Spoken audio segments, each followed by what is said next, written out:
Ауыл іші тып-тыныш екен. Саған дейінгі дәрігерлер неге қашты дейсің? Қызық неге екен? Қазір жеткенде өзің көресің.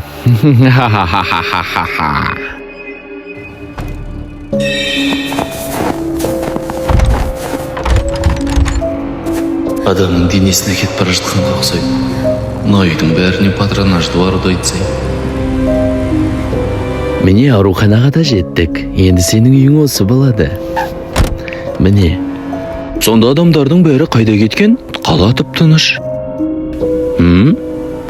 Күшті етіп қарсы алады ма десем? Сені күтіп алу керек пе? Қазір бір сигнал бассам болғаны. Тағы да дәрігер келді. Не болып кетті?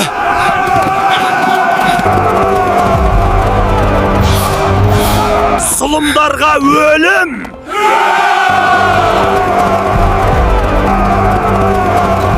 Держи его!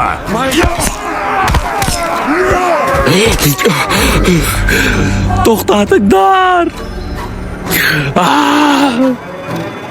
Бүйтіп дәрігер болмай-ақ қойдым.